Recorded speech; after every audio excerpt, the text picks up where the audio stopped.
7 अप्रैल को लोकसभा चुनाव के लिए वोटिंग शुरू हो जाएगी। नतीजे तो 16 मई को आएंगे, लेकिन कई चैनलों ने चुनावी नतीजों से पहले वोटरों का मन टटोलना शुरू कर दिया है। उनका नतीजों का अनुमान लगाना शुरू कर दिया है। किसी भी सर्वे में मोदी को, एनडीए को साफ 272 सीटें तो मिलती नहीं दिख रही हैं, लेकिन सर्वे ऐसे भी संकेत दे रहे हैं कि बहुमत के बहुत पास पहुंच रहा है एनडीए। बहुमत के सबसे नजदीक एनडीटीवी के सर्वे में दिख रहा है। 259 सीटें मिलने का अनुमान लगाया गया है। सर्वे में आंकड़ा बहुमत से दूर है, लेकिन सिर्फ 13 सीटें दूर है। सीएनएन आईबीएन के सर्वे में भी करीब 250 के पास का ये आंकड़ा दिखा था एनडीए का। सभी सर्वों में एक बात सामने आई है कि यूपीए 125 सीटों को पार भी नहीं कर पा रहा हुआ दिख रहा है। और अब आपको दिखा दें कि कौन से चैनल ने कितना दिखाया है बहुमत एनडीए के लिए। एनडीए का ये सर्वे है, एनडीटीवी बता रहा है 259 सीटें मिलने का अनुमान है एनडीए को। एनडीटीवी का सर्वे बता रहे हैं, जो ताजा सर्वे हुआ है 259 सीटें मिल सकती हैं एनडीए को। यूपीए को 123 सीटें मिलने का अनुमान है, यानी कि 123 सीटें मिलेगी यूपीए को, तो 150 का आंकड़ा भी नहीं छू पाएगी यूपीए। और आपको बताएं कि सीएनएन आईबीए का सर्वे क्या कह रहा है। सीएनएन आईबीए के सर्वे में एनडीए 234 सीटें मिलने का अनुमान है। 234 से 246 सीटें मिल सकती हैं सीएनएन आईबीएन के सर्वे में, और यूपीए को 111 से 123 सीटें मिल सकती है। तो ये है सीएनएन आईबीएन का सर्वे, जिसमें एनडीए को 234 से 246 सीटें मिल सकती है। अब आपको बताएं कि एबीपी न्यूज का सर्वे क्या बोलता है। एनडीए को 233 सीटें मिल सकती हैं, और वहीं यूपीए को 119 सीटें मिलने का अनुमान है। यह है एबीपी न्यूज का सर्वे। 233 सीटें एनडीए के खाते में जा सकती हैं। और जी न्यूज का सर्वे अब आपको बताएं, जिसमें एनडीए को 219 से 232 सीटें मिलने का अनुमान है। यह है जी न्यूज का सर्वे, जिसमें यूपीए को 123 से 149 सीटें मिल सकती है। वहीं अन्य के खाते में 171 से 181 सीटें जा सकती हैं। लेकिन ताजा सर्वे जो है उसके मुताबिक, एनडीटीवी इंडिया के सर्वे के मुताबिक 159 सीटें मिलने का अनुमान है एनडीए को। विजय विद्रोही मेरे वरिष्ठ सहयोगी जुड़ गए हैं फोन लाइन पर और जानकारी के साथ। विजय, ये शायद सबसे नजदीक का आंकड़ा कहा जाएगा बहुमत का एनडीए के लिए, जिसमें एनडीटीवी इंडिया 259 सीटें दिखा रहा है।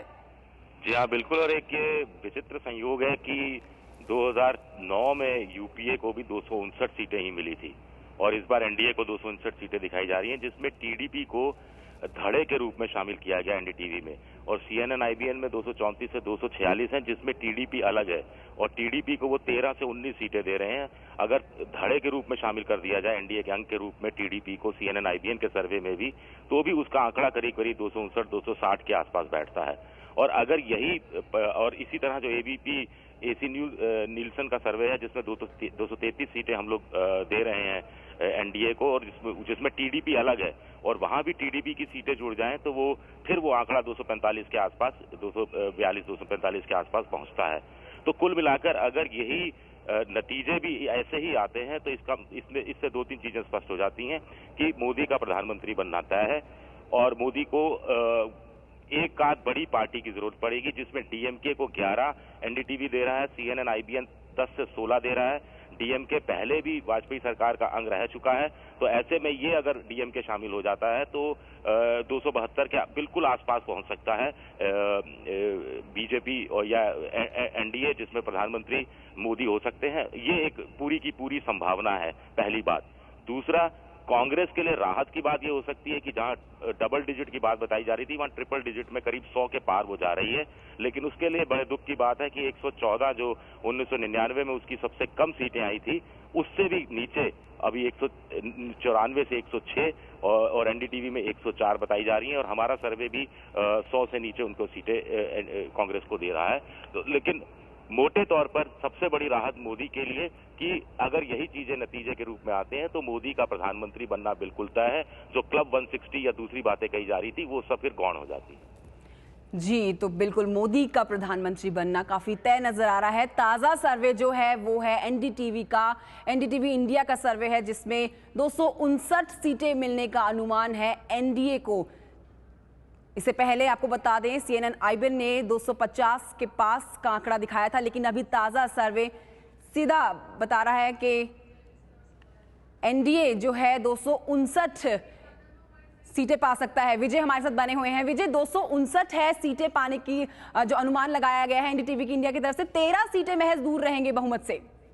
अगर यही स्थिति रहती है तो 13 दूर रहेंगे और डीएमके को एनडीटीवी का सर्वे ही 11 सीटें दे रहा है, तो ऐसे में सिर्फ दो के बहुमत से वो दूर हो जाएंगे और वो छोटी मोटी कुछ और पार्टियां हैं और वो उनके साथ शामिल होकर बना सकते हैं। लेकिन जो जी का सर्वे है वो 219 से 200 और कम दे रहा है, 232 तक की सीटें या उससे 223 तक की सीटें दे रहा है। तो अगर वो स्थिति रहती है तो फिर कुछ बड़ी पार्टियां और कुछ छोटी पार्टियों को शामिल करना पड़ेगा, तब जाके फिर एक सरकार बन पाएगी एनडीए की। और पिछली बार हमें ये नहीं भूलना चाहिए कि यूपीए के खाते में कुल मिलाकर 259 सीटें आई थी, लेकिन फिर भी उनको सरकार चलाना बड़ा मुश्किल हो रहा था। उनके कुछ धड़े उनको फिर छोड़कर भी चले गए थे। तो गठबंधन की सरकार को स्थापित कर देना तो आसान होता है, लेकिन उसे चलाना बड़ा मुश्किल होता है। ऐसे में अगर 30-40 सीटों की भी कमी एनडीए को रह जाती है तो फिर सरकार चलाने में मुझे लगता है और अपने पार्टनर तलाशने में थोड़ी दिक्कतें फिर आती हैं। विजय, जो अन्य की सीटें हैं, जो काफी सीटें अपने खाते में ले जाते हुए दिख रही हैं, वो भी एक अहम रोल निभा सकती हैं। जी हाँ, अन्य की सीटें हैं वो अपना अहम रोल तो इस रूप में अब मुझे लगता है नहीं निभा पाएंगी कि जो एक संभावना हम बनाई जा रही थी कि हो सकता है कि अन्य जो है तीसरा मोर्चा या चौथा मोर्चा है और उसको कांग्रेस बाहर से समर्थन दे दे या कांग्रेस को ये लोग बाहर से समर्थन दे दें और ऐसे में वो सरकार बनाने में कामयाब हो जाएं। अभी तक के जो यूपीए ये जो सर्वे बता रहे हैं उससे लगता है कि कम से कम ये नौबत नहीं आने वाली है।